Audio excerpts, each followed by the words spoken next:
Um estádio que parece discreto por fora, mas que esconde, logo abaixo do solo, uma das obras mais complexas e caras já feitas para o esporte. Em Inglewood, na região metropolitana de Los Angeles, uma arena foi literalmente afundada no terreno para contornar restrições aéreas, enfrentar riscos sísmicos e ainda assim se transformar em um ícone global de tecnologia e entretenimento. O Sophie Stadium não nasceu apenas para receber jogos de futebol americano. Ele foi concebido como uma máquina urbana, capaz de operar como estádio, centro de mídia, palco de grandes eventos e catalisador de um novo distrito inteiro da cidade.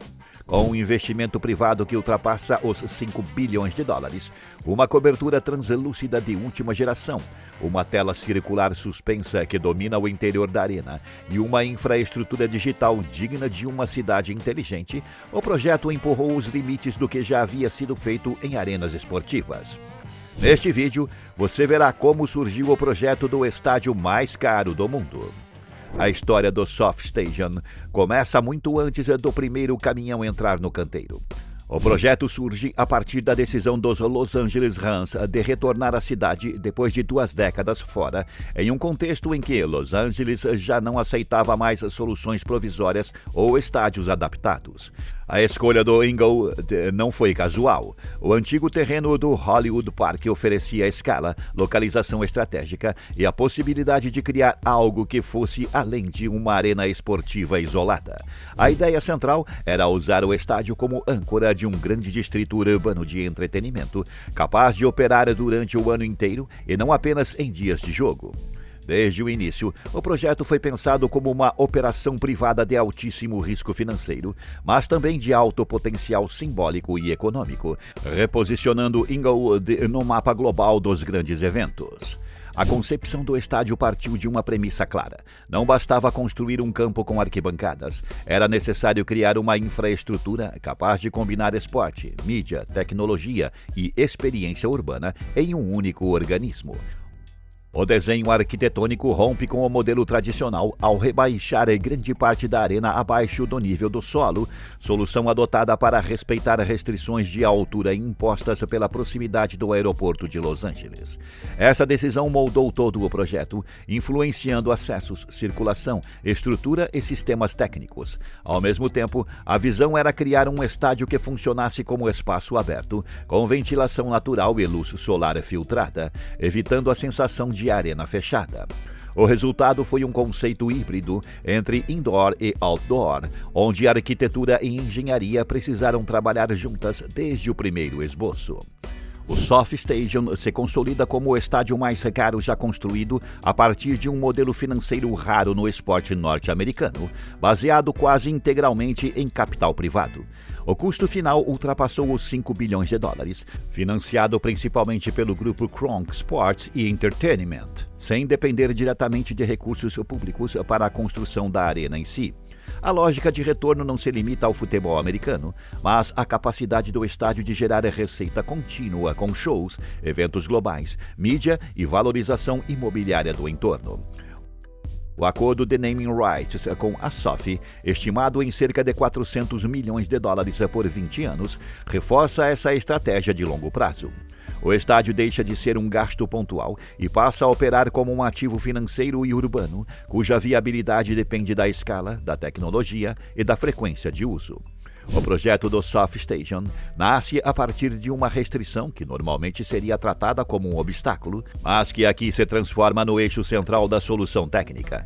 A proximidade com o Aeroporto Internacional de Los Angeles impôs limites rígidos de altura, impedindo a construção de uma arena elevada ou com volumetria dominante no horizonte urbano.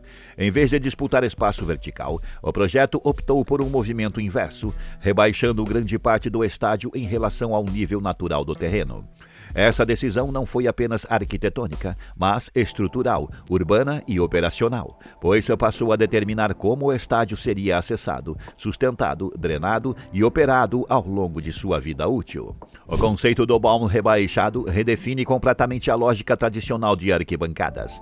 O nível de entrada do público ocorre muito acima do campo, fazendo com que o espectador desça gradualmente até o centro da arena, enquanto a maior massa construída permanece invisível do lado de fora. Isso reduz o impacto visual do estádio no entorno, mas cria um desafio técnico significativo, já que toda a estrutura precisa resistir à pressão lateral do solo, ao empuxo da água subterrânea e às variações sísmicas típicas da Califórnia. Para isso, o projeto adota um sistema de contenção perimetral de grande escala, funcionando como uma enorme tigela estrutural que estabiliza o terreno e permite que o estádio exista abaixo do nível original do solo, sem comprometer a segurança. Sobre essa base rebaixada, o projeto se organiza como um conjunto de sistemas independentes, mas integrados. O bowl, a estrutura principal e a cobertura não funcionam como um bloco rígido único, mas como partes que podem absorver deformações e movimentos relativos, especialmente em eventos sísmicos. Essa separação estrutural é fundamental para reduzir esforços concentrados e garantir desempenho adequado em terremotos de grande magnitude. O estádio não tenta resistir ao movimento do solo de forma rígida, mas dissipar energia e acomodar deslocamentos controlados. A cobertura é outro elemento-chave do projeto e sintetiza bem a lógica híbrida da arena. Em vez de um teto fechado convencional, optou-se por uma estrutura leve, sustentada por colunas externas e por um sistema de cabos e anéis metálicos que distribuem as cargas ao redor do perímetro. O material de cobertura em ETFE permite a entrada de luz natural, reduz o peso estrutural e contribui para o controle térmico interno, criando um ambiente protegido, mas com sensação de espaço aberto. Essa solução também permite grandes vãos livres, eliminando pilares internos que comprometeriam a visibilidade e a flexibilidade do espaço. No centro do estádio, o projeto incorpora um elemento que não é apenas tecnológico, mas estrutural e operacional: a tela circular suspensa de 360 graus. Ela foi concebida desde o início como parte integrante do estádio, influenciando o dimensionamento da cobertura, os sistemas elétricos, o áudio e a logística interna. Não se trata de um acessório instalado depois, mas um componente que organiza a experiência do público e a própria leitura espacial da arena. A construção do Soft Stadium foi, desde o primeiro dia, uma operação de engenharia em escala urbana, marcada por decisões que precisaram equilibrar prazo, risco técnico e complexidade logística. O início efetivo da obra exigiu uma das etapas mais críticas de todo o projeto: a escavação profunda do terreno, necessária para viabilizar o estádio rebaixado.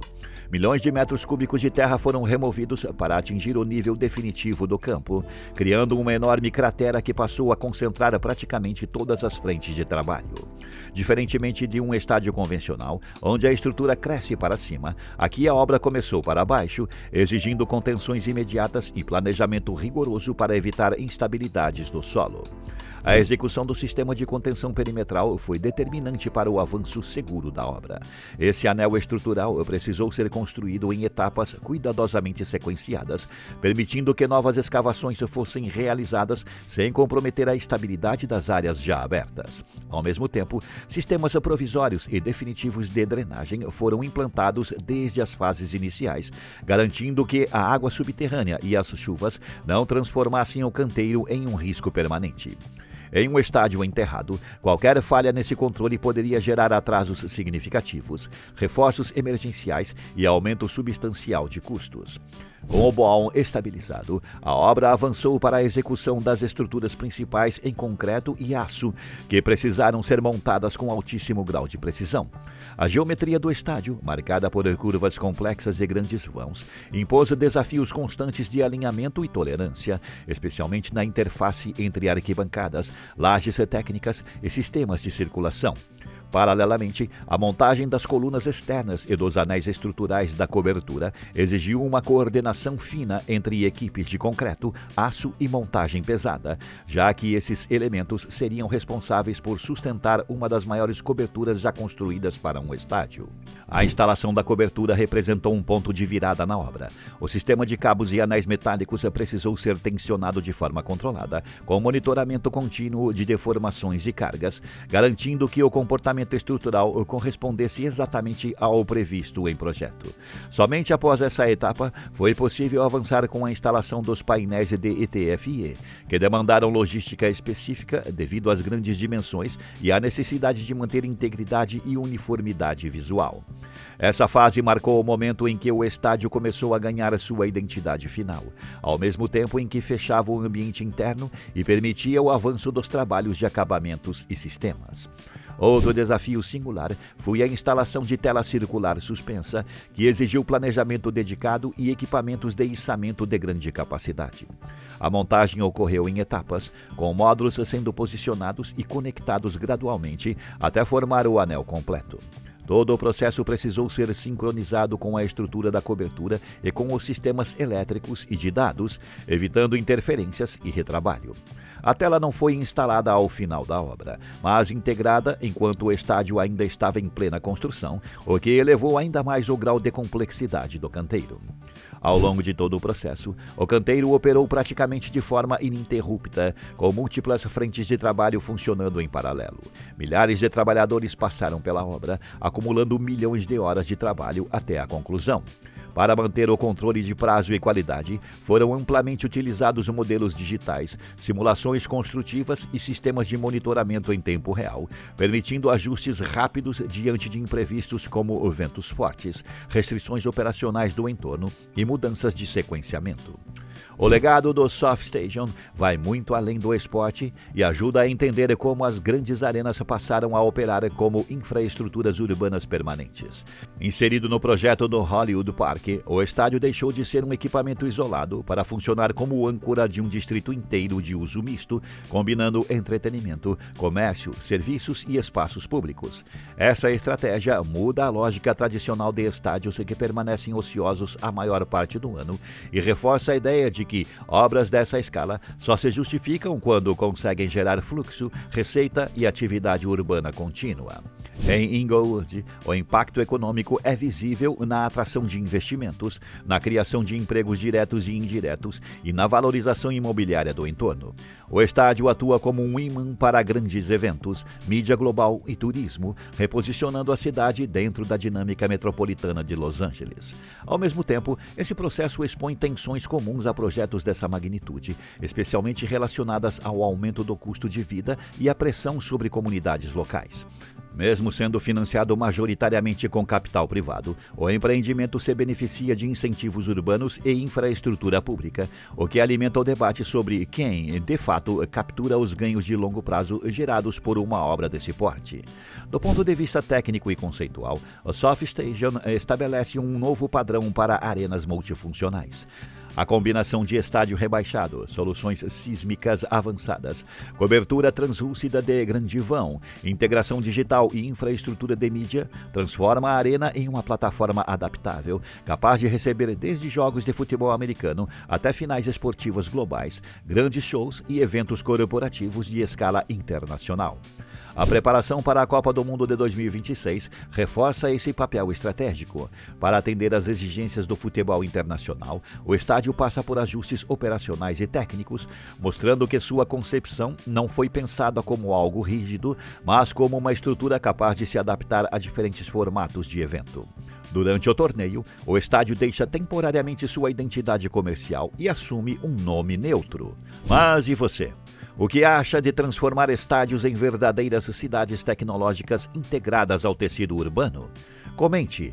Este é o canal Urbana. Deixe seu like, inscreva-se e assista a um vídeo anterior.